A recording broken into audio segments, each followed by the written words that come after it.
Hey, me and Matt here, and this is Killer Kyle.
You're such a flirt, I know you hurt, and so do I empathize. I see you out, you never cared, a conversation we never shared.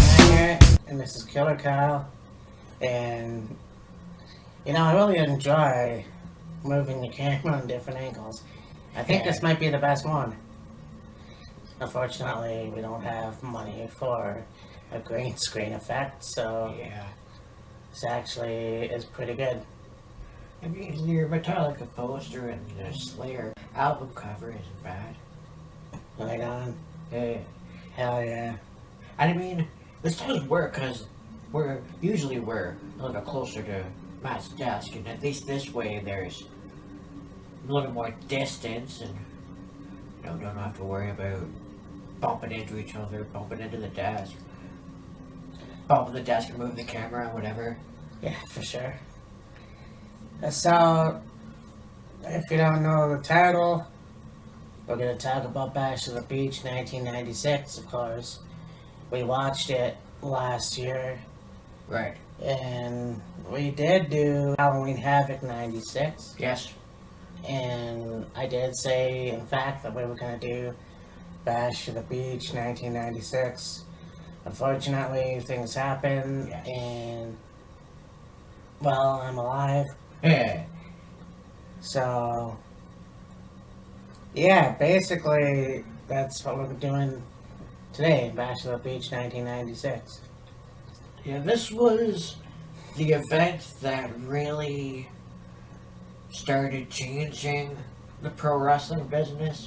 There's a lot of opinions on what kickstarted the Monday Night Wars, but I think this is a real big contribution to what really helped kickstart the Monday Night Wars, because WCW was a really good product.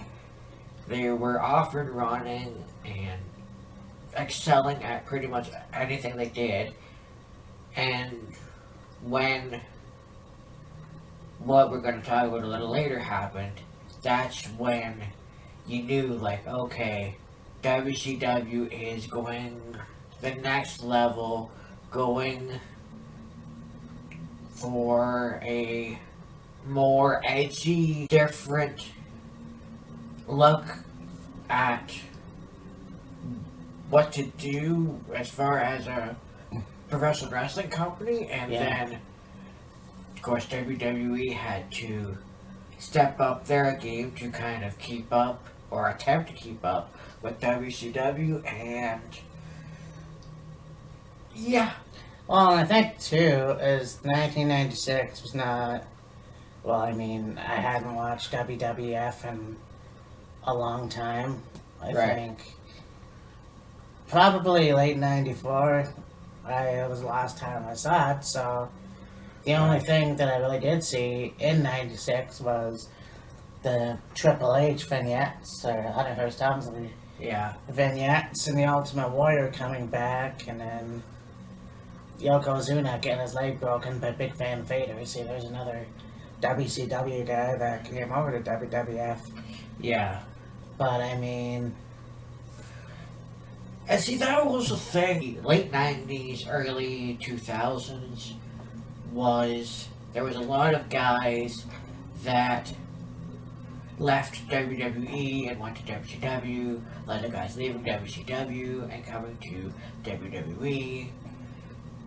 Now, whether it was over a contract dispute or money or wanting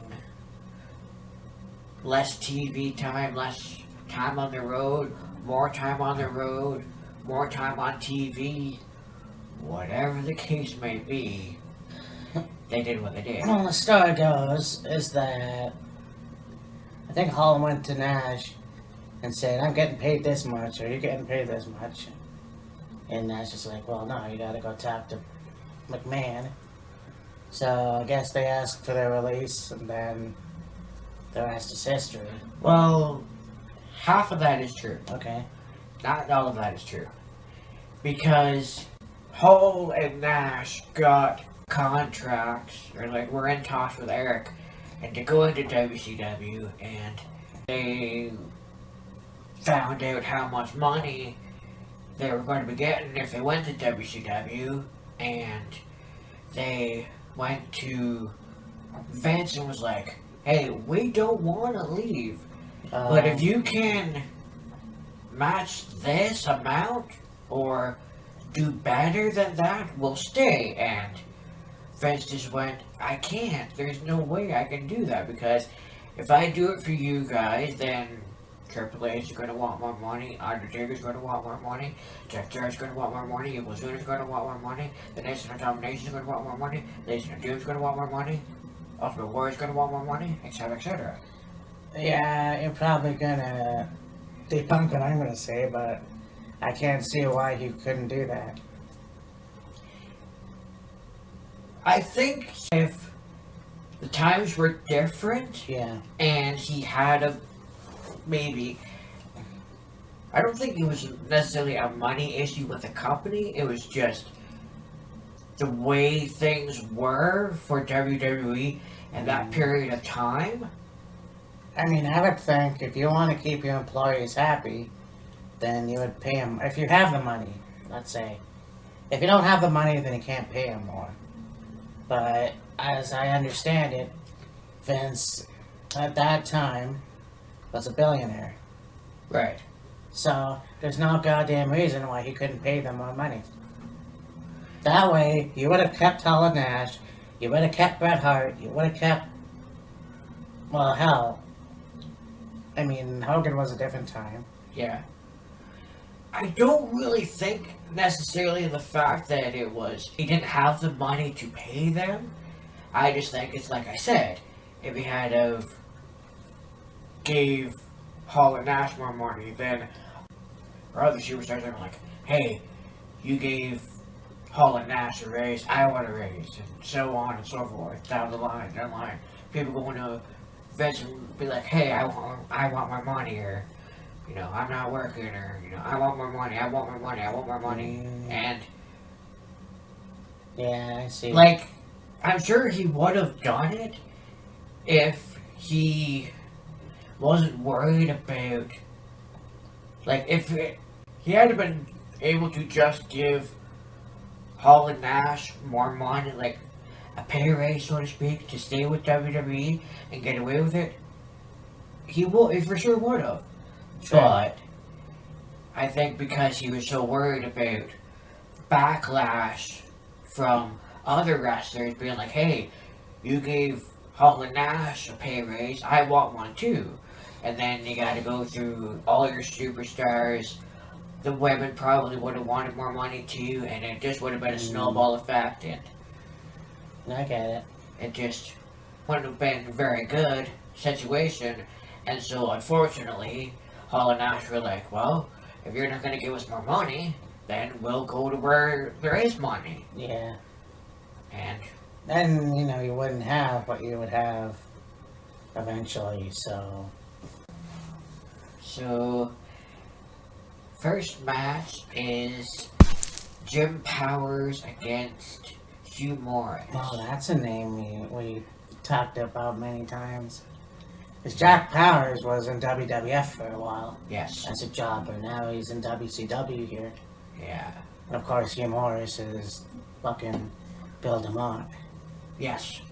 So, And he was a backstage hand with WWE for a while, and then when they opened up the Performance Center, he was the head coach for the Performance Center, and there ended up being some controversy as to whether or like how he was treating some of the trainees, I guess, yeah. at the Performance Center, and things he was doing, and he ended up either leaving or getting fired or whatever. Mm. So, Well, I'm just gonna say this before we go any further. Looks like there's way the hell more on the pre-show in WCW than it would have been in WWE. Like, wow. How many is there, really? 5. Yeah, I mean, WWE would probably have, like, 3 matches, maybe 4 tops. Well, see, that was one of the big things about WCW and WWE. With WCW, before their pay-per-view, whether it be Bash of the Beach, Halloween Havoc, Great American Bash, Sold Out, or Fall Brawl, the Halloween Havoc. right beforehand, they would have kind of like a pre-show. I think it was there was something else that they had before their big pay-per-views. With WWE, whatever matches they had before the pay-per-views, you never saw. No. Until they started doing the whole Sunday Night Heat thing. That's right. But Yes. before that, if WWE had matches to entertain the crowd that was just coming into the building for a WrestleMania, Survivor Series, a SummerSlam, a Royal Rumble, a No Mercy, a Vengeance, a King of the Ring, a whatever, you didn't see it. Yeah. It wasn't televised, you could say, until Sunday Night Heat came along, basically. True. Yeah, no, that's true. Yeah. I mean, that's kind of the thing, you know. You want to get asses in seats before the main show starts. And to keep them there, you put matches on. Yeah, basically. You know, because a lot of those guys aren't going to be on the card, so you might as well use them. And I think the big thing about it too is, I'm sure a lot of the fans, like, let's say your pay-per-view started, well, I guess depending on where you were and the time, whatever. Say your show started at like 7 o'clock. People would probably start getting to the arena about 5:30, 6 o'clock, let's say, maybe at least an hour before showtime. Right. They get their tickets, they get their popcorn, and their drinks, and maybe something else to eat. Maybe go to the merchandise booth and buy a t-shirt, a hat, da-da-da-da-da. And then they go to their seats. Yeah. You don't want them sitting there twiddling their thumbs for an hour waiting for the show to start. So what do? They have dark matches. Yeah, for sure. Something to entertain the crowd until the big show started, and then it went to pay-per-view and kicked off from Not there. Paul White, the big show. True. But anyways, yeah, there it is. So, who won this match? Jim Powers. Yes. See, I don't know why I could see that. Yeah. So, what's next? go on to a match for the tag team titles. The Steiner brothers against Harlem Heat. Wow. I'm sure that would have been a really good match. Yeah. I mean, look at both Steiners, veterans at this point, Yeah. and those guys were pretty cool, you know, and wrestling and all over WWF and wherever else. And then you had Harlem Heat. Now, Stevie Ray you don't really hear too much about, although he did induct Booker Yes. into the Hall of Fame. Of course, you got Booker T, Sister Sherry, which, yeah, I mean, that was a really good take team as well. And Oh yeah, absolutely. it's unfortunate before Sherry died Yes. that we didn't get to see a kind of reunion. Yeah. So, I mean, it was basically a case of along the same lines as, hate to bring it up, Ultimate Warrior. She was inducted into the WWE Hall of Fame, and then a short time after that, she she died, passed. yeah. Well, she also had a well-known drug issue. Well, yeah, that's true. She had a train wreck excitement with Kurt Angle. Yeah. So, I mean, that's unfortunate, but it is what it is. Yes. I mean, I'll never understand, once again, why they put the fucking major titles on a pre-show. But Yeah, I don't know either. it's WCW and I don't care. Yeah, really. So, And I don't know if you can call it interesting, or bummer, or loud, whatever. Yeah, the Steiner did something to win the match, but it was by disqualification. yeah, that would be a bummer, actually. And good riddance it was on a fucking pre-show. Yeah, really. So, next we go on to Bobby Walker against Billy Kidman. Hmm. Billy Kidman, of course, is a well-known Yeah. competitor. Fairly good singles career, cruiserweight champion, member of the Flock with Raven. Yes. Had many good matches against, like, Rey Mysterio, Pure Psychosis probably, Mhm. Conan most likely, probably Chavo Guerrero, and a whole bunch of others. Bobby Walker? Yeah. I don't really know a whole lot about Bobby. Nah, me neither, unfortunately. I mean, he probably went through a power plant and trained, and other than that, who is he? Don't know. Some guy that wrestled Billy Kidman on a pre-show for a big pay-per-view for WCW in '96. Yeah. That's all you got, basically.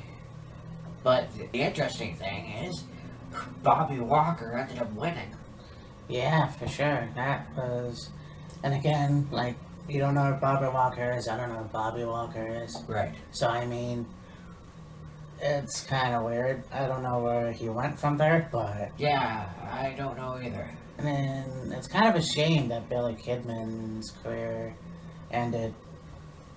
Well, when it did, I mean, the guy still had a lot more in him. I mean, Yes.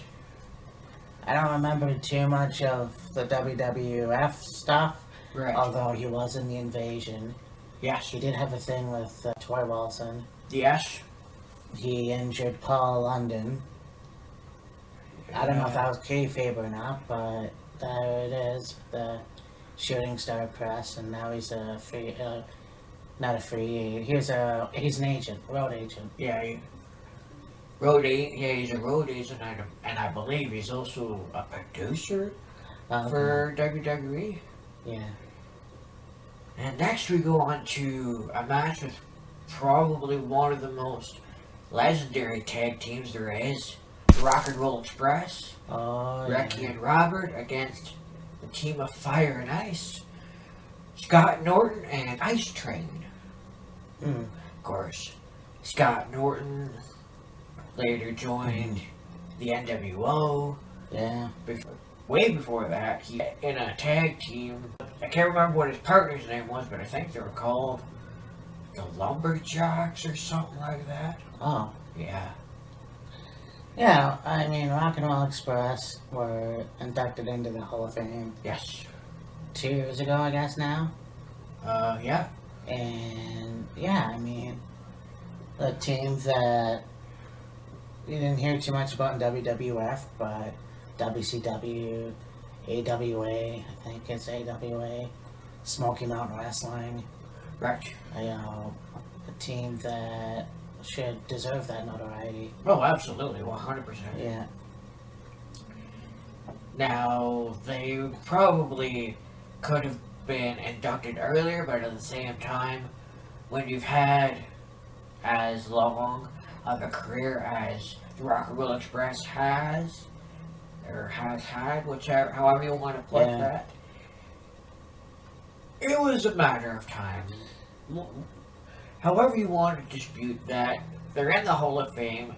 They Yeah. deserve to be in the Hall of Fame. And good on them.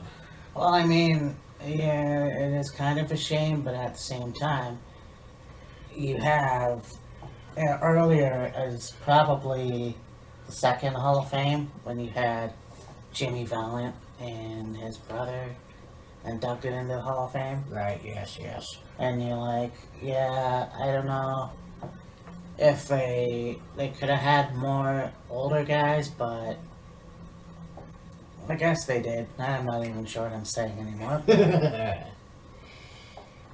Anyways, Rock and Roll Express won the match. Nice.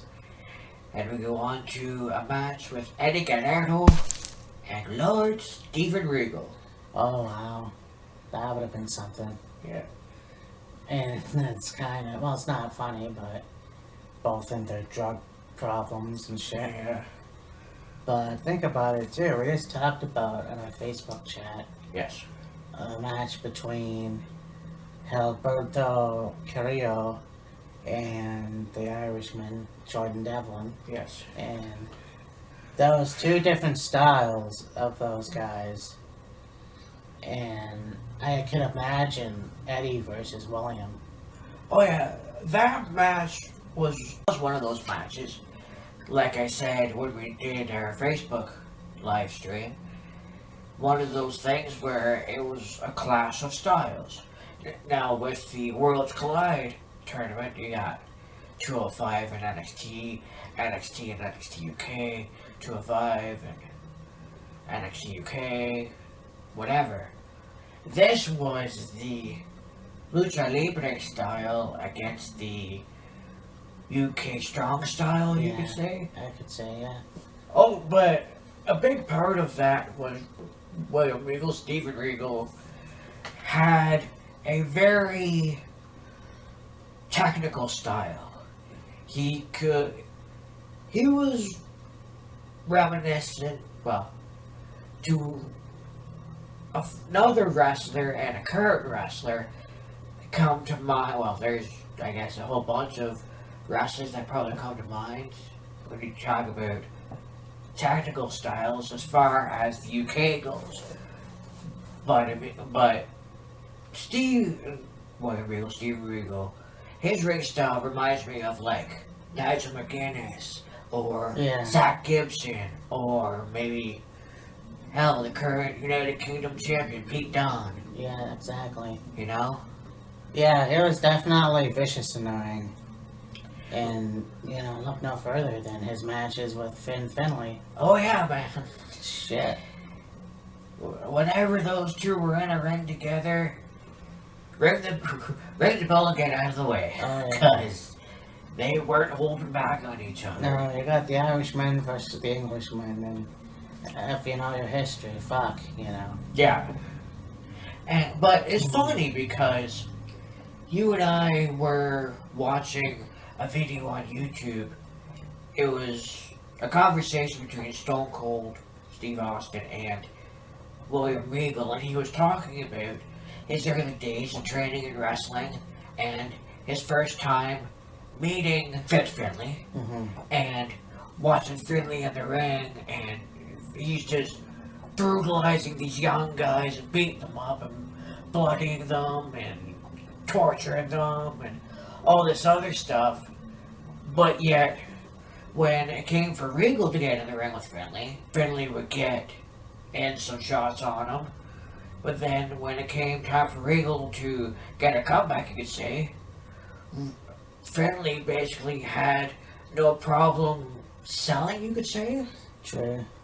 Because, like, with these other young guys, he was just brutalizing them and vicious and mean and aggressive and, you know, doing all this stuff to them, but he probably didn't know Regal from a hole in the ground, and yet there was probably something he saw in Regal that he respected, and that's why when they had an encounter in the ring, it was back and forth, so to speak, not just Finlay dominating the match and then getting a win or whatever it was.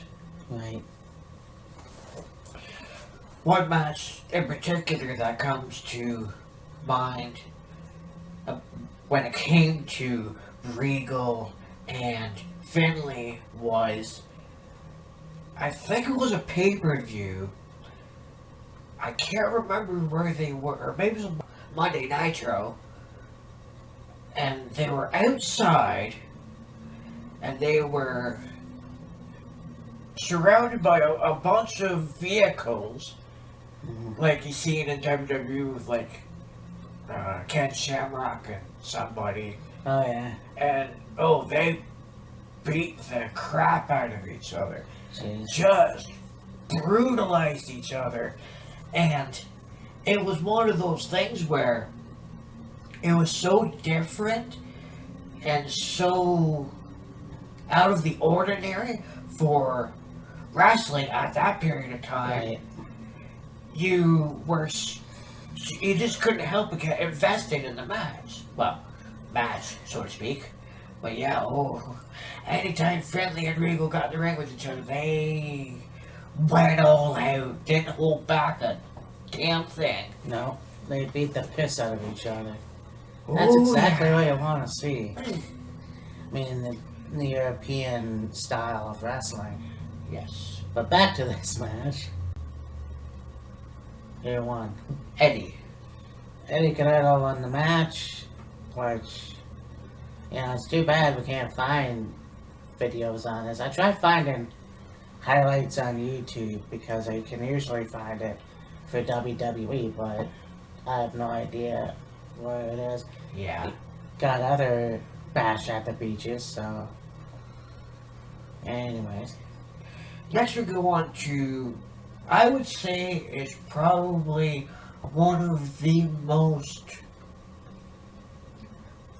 talked about and probably infamous rivalries in wrestling from ECW to WCW. I don't know if they ever had exchanges with each other in WWE, but Rey Mysterio Jr. and Psychosis. Yeah, I don't know. Psychosis, whatever. Yeah, Psychosis. I don't know, actually. Like, yeah, because when they came to SmackDown, Right. as the racist Mexicans, Yeah. and Mexico, Yeah. but I just never saw them interact with Rey Mysterio, except Right.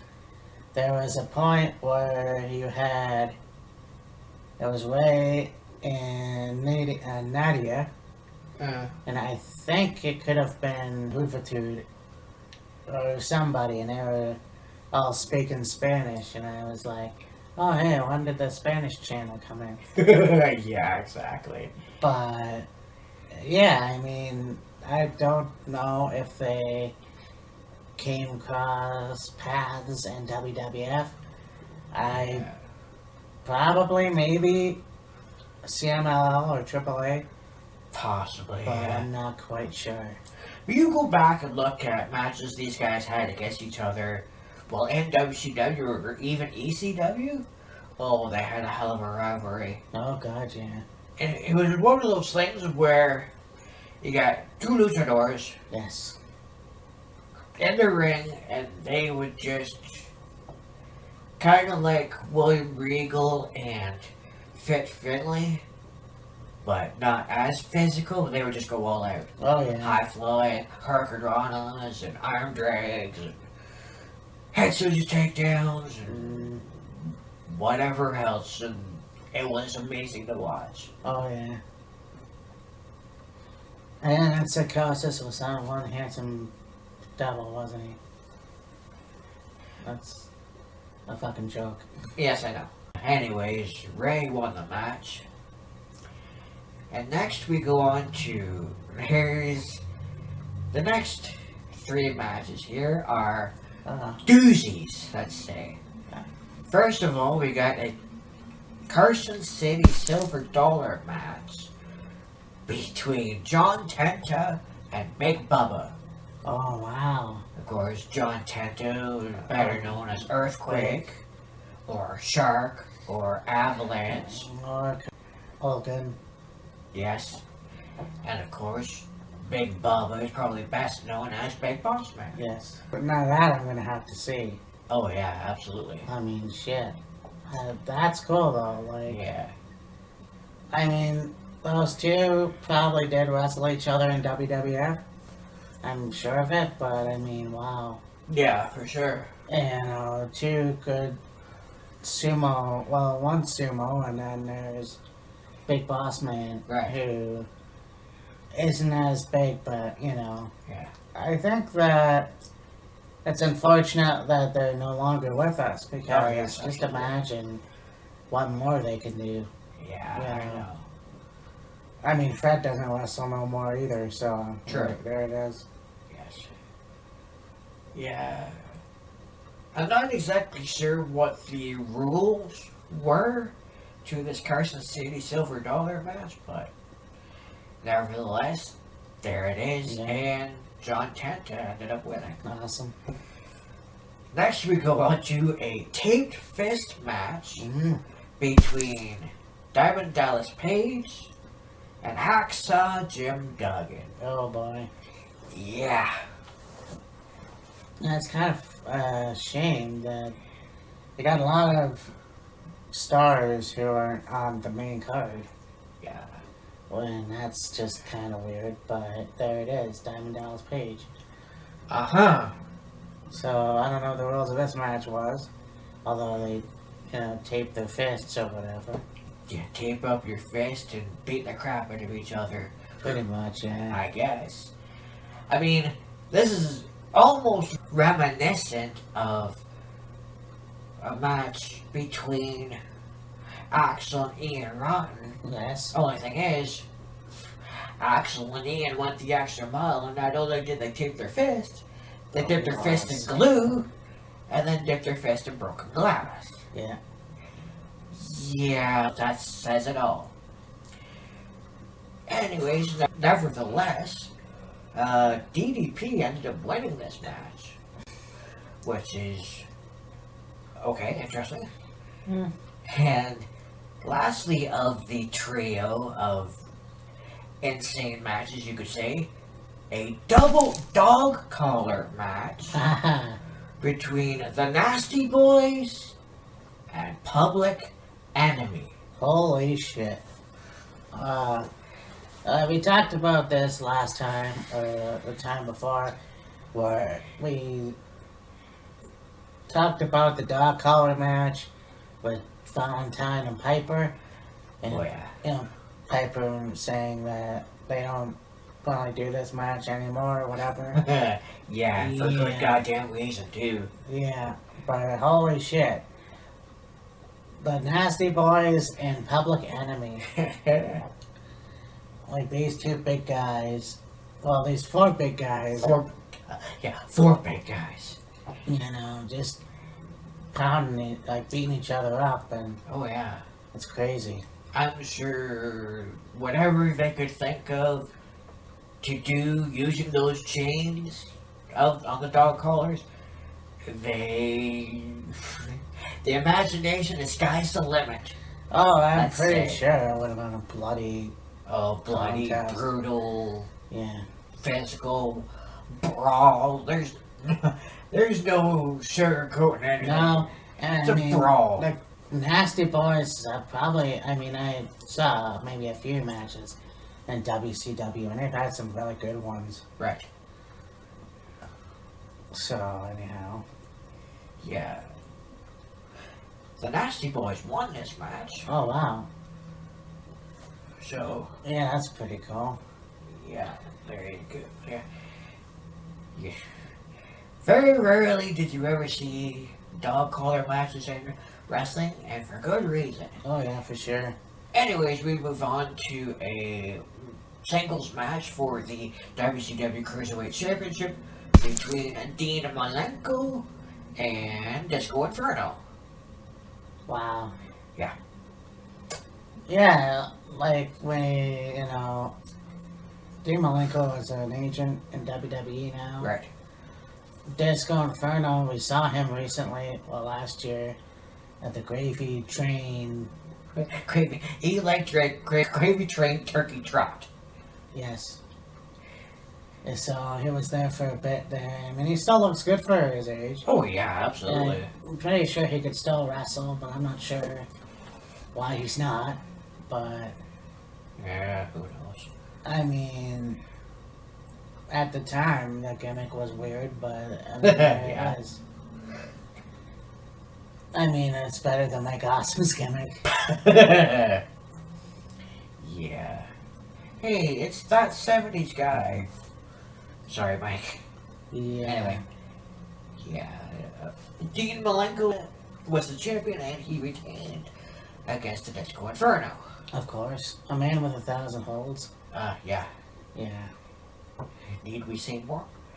So now we go on to a match with Steve McMichael Yes. and Joe Gomez. Wow.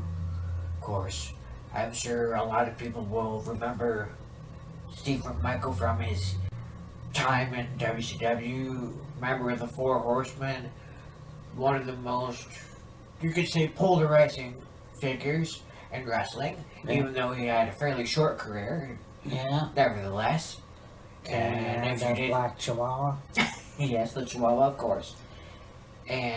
But if you didn't watch WCW or don't remember Mongo in WCW, he was a football player for the Chicago Bears. Oh, wow. Yep. Yeah. I believe he was like a offensive tackle or defensive tackle, whatever. Although he also made an appearance at WrestleMania 13, was it? With the match Bam Bam Bigelow and Lawrence Taylor. Yes. Yes, Oh, wow. right.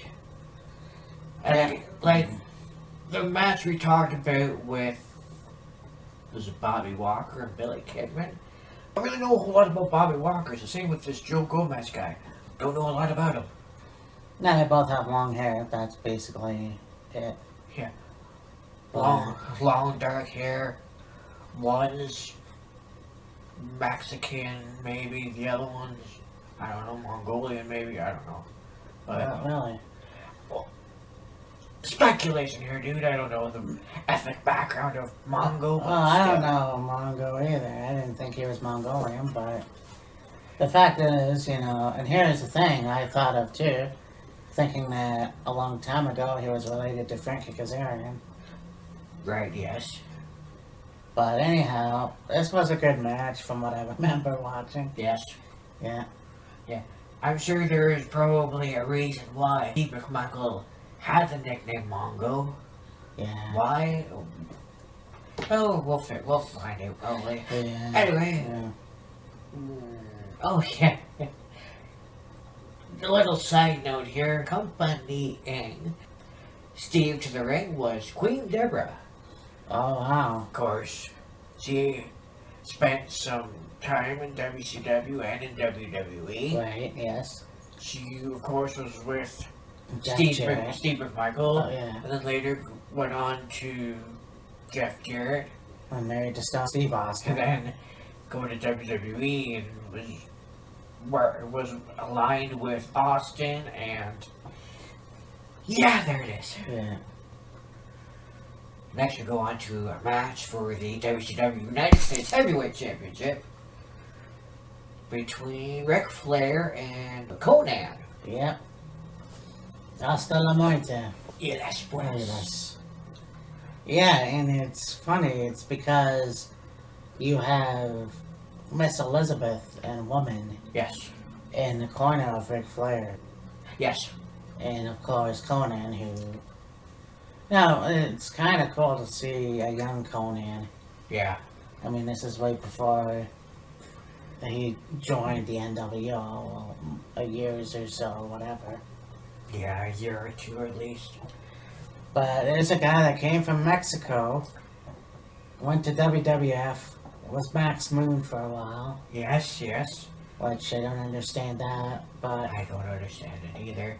then he went to WCW, and yeah, the rest is history. Then, of course, that shut down, wrestle somewhere else, and then go on to TNA. And Go on to TNA, start up Latin American Exchange, and of course, right now he's with Ortiz and Santana.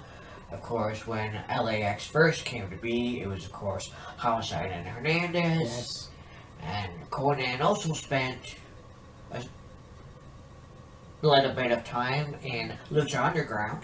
oh, okay, yeah. Yep. And see, I wish I would have gotten into Lucha Underground, but it's on the computer, I guess, and I don't really pay attention to that much Yeah. as I should. But there it is. I've seen some of Lucha Underground. I do like it. Oh yeah, it's a good show. Yeah, And of course, the Red. Flair won, Yes, sir. and yeah, it was very interesting to see Nancy and Elizabeth in his corner. Yeah. And both of them are no longer with us, and Yeah. I keep saying that, but it is true. It's kind of sad when you see a match and you see two people or one person that it's like shit. They're Yeah. not here anymore. Yeah, exactly. Of course, for a long period of time, Miss Elizabeth was with Randy Savage, and Woman ended up marrying Chris Benoit. And Yeah. well, we know the story behind that. We don't need to get into that. But yes, it is unfortunate that both. Well, when Miss Elizabeth passed away, she, I believe, was That's Lex Luger. yeah, his girlfriend or whatever the case may be, and yeah. And now we go on to a tag team match featuring the Giant, now known as the Big Show, and the Taskmaster, Kevin Sullivan, against Arn Anderson and the guy I just mentioned a few minutes ago, Chris Benoit. Yeah. Yeah, this is like back when the Four Horsemen reformed and Benoit came into the picture. Yeah. Of course, you got Kevin Sullivan's insane stable with the new Paul White, aka Giant. Yes. You know, imagine that going to WCW and having your first match with Hulk Hogan and winning the WCW Championship. Yeah, at like 23 years old. Yeah, 23, 24 years old. just about. Like Yeah. shit, that guy. I mean, yeah, that's gotta be insane. I know. But I mean, this match was pretty good as well. Oh yeah. Like I said, I really enjoy Crazy and seeing those guys. But then, of course, you got Benoit and Arn Anderson. Yes. And it's like, alright, so the thing is, I think you have someone say, well, Benoit should be crucified, and I definitely agree. That was the most horrendous thing ever. But you want to look at a guy who was also one of the best technical wrestlers Oh yeah. in Absolutely. the business. Unfortunately, that's overshadowed, but Yeah. you know, this kind of is interesting as well. And not only that, but Chris Benoit's wrestling style. I don't know if he intended. Well, I'm sure he did, but his wrestling style was very similar to the Dynamite Kid. Yes, well, he emulated the Dynamite Kid. The snap suplex, the diving headbutt. I mean, they were the same height. Everything that Benoit did was kind of like the Dynamite Kid. And of course, they both had a sick pleasure of certain things, I guess. Nah. But, anyways. Yeah. Yeah, this was at a time where there was, you could say, a fairly heated rivalry between the Four Horsemen and the Dungeon of Doom. Ah, yes. Yeah, that's, and it's kind of, I don't know if this ever happened, but to see the NWO versus the Four Horsemen, You really? yeah, that would have been something. But anyhow, yeah, I mean, this was an interesting match. Yes. And talked a little bit earlier about matches with William Regal and Fit Finley, and anytime they had a match with each other, they would brutalize the hell out of each other. Seemed like anytime Kevin Sullivan and Chris Benoit were in a ring together, whether it be a tag match like this or a singles match, you were guaranteed to see an all-out brawl. But that's just the way it went. Kevin Sullivan with his physical style and kind of far out there, Yeah. psychotic, if you will, mentality, and Benoit with the physical attributes. Yeah, these guys would just go to war with each Oh, other. yeah, for sure. And it was like, okay, good luck being the best man win. That's all you basically have to do with those two. It's the same with Finley and Regal. You basically, okay, put them in the ring, stand back, watch the mayhem happen. Yeah, for sure. Yeah. Itchy. Anyway. So, yes. Giant and the Taskmaster ended up winning this match. And the main event of the evening was supposed to be a 6-man tag match, but it ended up being, well, a handicap match, essentially, between what was known then as the Outsiders, of course, Scott Hall and Kevin Nash, Yeah. and on the opposing side was Randy Savage, Sting, and Lex Luger. Oh, wow. Now, there was one point, I remember one point in this match, Lex Luger got taken out from a splash by Sting, and then Sting got beat up by, I think, both Hall and Nash, so that took him out of the equation. So it left Randy Savage in the ring by himself, getting double teamed and beat up by Hall and Nash. Who should come out but, of course, Hulk Hogan. Yes. Trying, we're thinking, oh, here comes Hogan. He's going to save the day. He's going to, help his friend, his ally, whatever. And, WCW against these two outsiders. Yes, and he had the red and yellow. Yeah, and then, so Hogan gets in the ring. Hall and Nash bail. It's like, all right, Hogan saved the day, and, he came to Randy Savage's aid.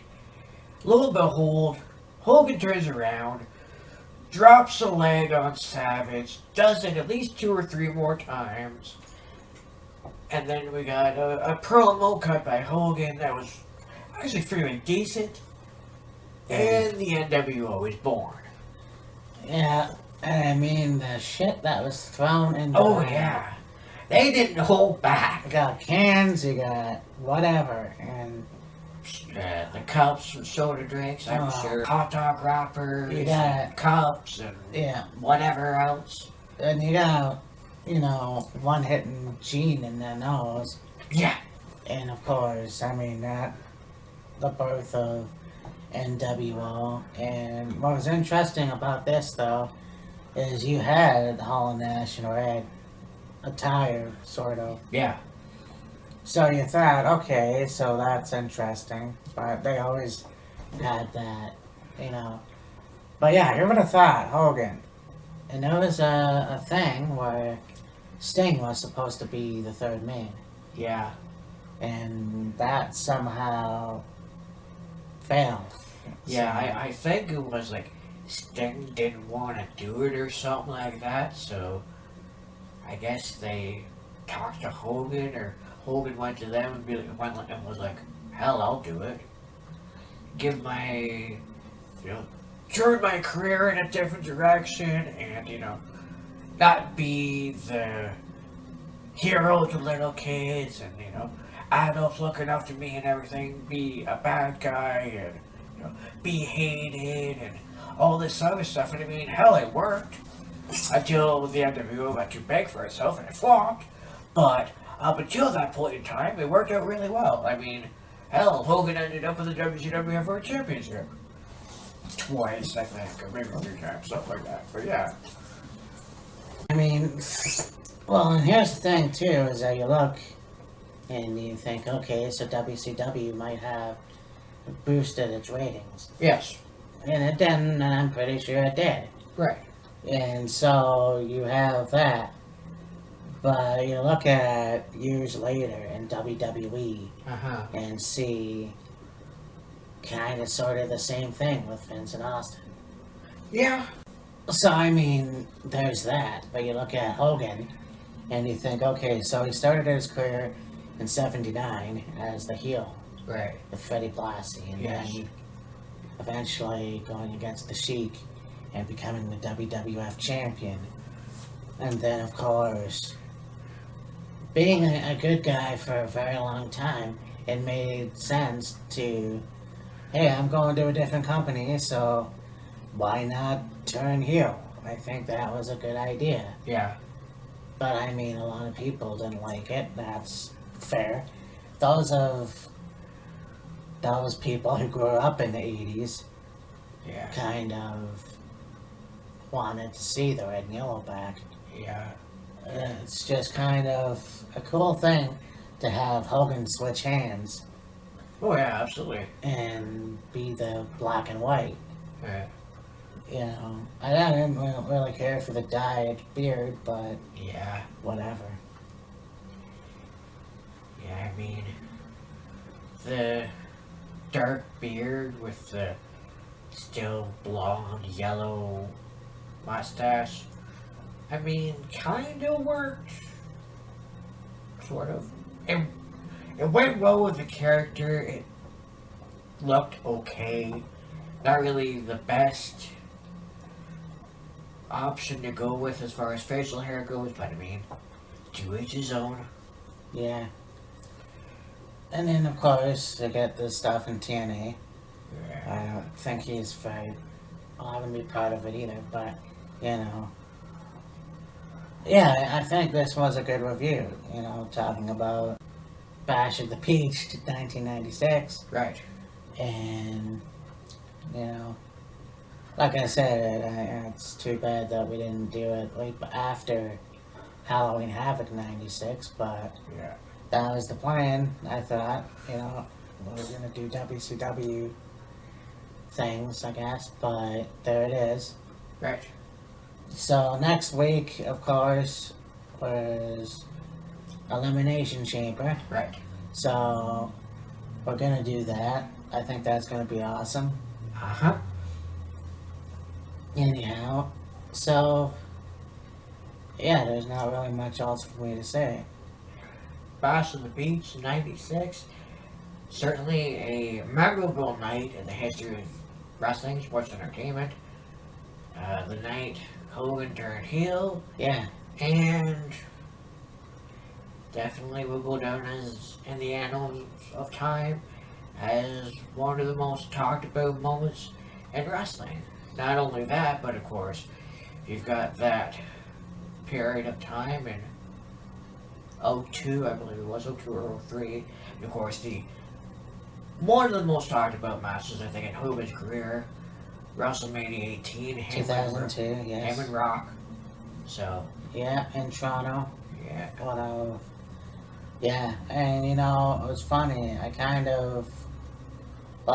had a bus driver who really wanted to see the old Hogan, and I'm sure everyone else did too.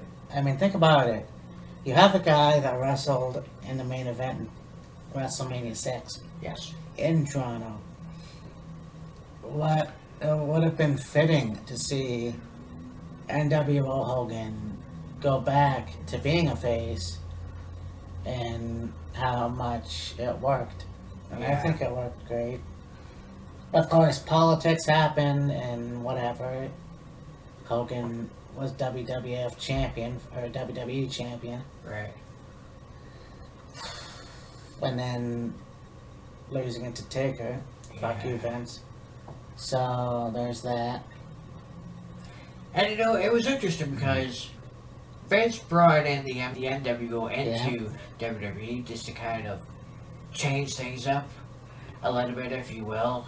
And then you have that match with Hogan and Rock at 18. And after the match, Hogan's shaking hands with Rock and posing and all this other stuff. And then, of course, you got Hall and Nash coming in the ring and like, hey man, what are you doing? We're NWO, we're the bad guys. What the fuck are you doing? Shaking hands with Rock and posing and stuff like that. And it was pretty much after that, Hogan went back to face. He said, yeah, Hogan turned face. It might have been a cool moment for Dwayne Johnson. I'm sure it was. Not necessarily The Rock, to see his hero come back. Oh yeah. You know, I mean, I was never a Hulkamaniac. You've seen that. You know, there's a lot of people that are, and I mean, probably still are. Who knows? Yeah. I think that, yeah, it's gonna be gone down as here's a guy that was a face, a good guy in WWF, and then a heel or a bad guy in WCW. Yeah. And then, of course, he tried to play that shit in TNA. It didn't work out so well now, did it? No. But now he's back in WWE, much to Titus O'Neil's disgust. But who knows? Anyways, so this has been another look back at episode with different view, Yeah, yes. which I think is actually pretty cool. There's, you know, see down my hull or whatever. Yeah. It's not just him, me, and then out the door of the hallway. It's, you know, him, myself, the bed, the Slayer album, Metallica poster, a little bit in the closet, and of course the Wolf in the closet, yes. the lift Right. over here. That, yeah. Yeah. Anyhow, yeah, so for me, Matt, this is Killer Kyle. And yeah, we will talk to you next week. Deuces.